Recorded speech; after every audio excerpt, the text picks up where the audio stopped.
এই বিধি সমস্ত বর্ণ এবং আশ্রমের প্রতি প্রযোজ্য।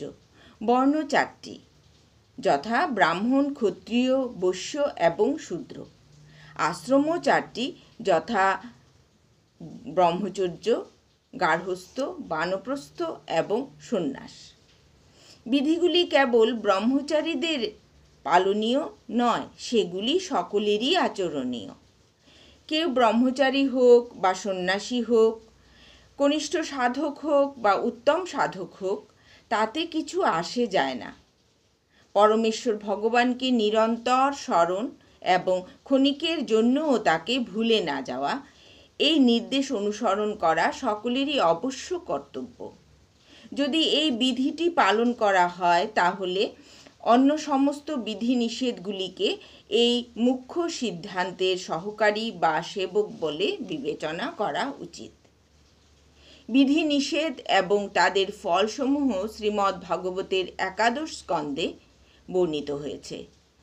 নবযোগেন্দ্রের অন্যতম চমস মুনি মহারাজ নিমিকে উপদেশ দেন, হে রাজন, ব্রাহ্মণাদি 4 বর্ণ পরমেশ্বর ভগবানের বিরাট রূপের বিভিন্ন অঙ্গ থেকে প্রকাশিত হয়েছে।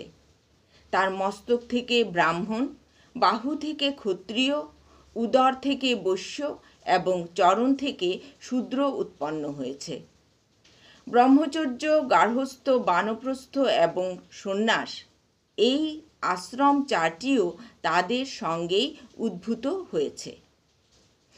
এই বর্ণ এবং আশ্রমের বিভাগ গুণ অনুসারে হয়ে থাকে। ভগবদ্ গীতায় প্রতিপন্ন হয়েছে যে ভগবান নিজেই গুণ এবং কর্ম অনুসারে 4টি বর্ণ এবং 4টি আশ্রম সৃষ্টি করেছেন।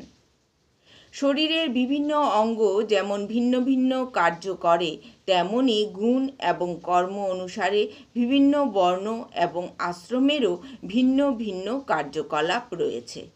এই সমস্ত কার্যকলাপের চরম লক্ষ্য হচ্ছে পরমেশ্বর ভগবান শ্রীকৃষ্ণের সন্তুষ্টি বিধান করা। ভগবদ্গীতায় প্রতিপন্ন হয়েছে ভগবানই পরম ভোক্তা। সুতরাং বর্ণাশ্রম নির্বিশেষে সমস্ত কার্যকলাপের মাধ্যমে তার সন্তুষ্টি বিধান করাই সকলের পরম কর্তব্য। শ্রীমদ্ ভগবতের ও সেই তত্ত্ব প্রতিপন্ন করে বলা হয়েছে, সকলেরই উচিত তার কর্তব্য কর্ম করা, কিন্তু কর্তব্য কর্মের পূর্ণতা নির্ভর করে ভগবানকে কতটা সন্তুষ্টি করা গেছে তার উপরে।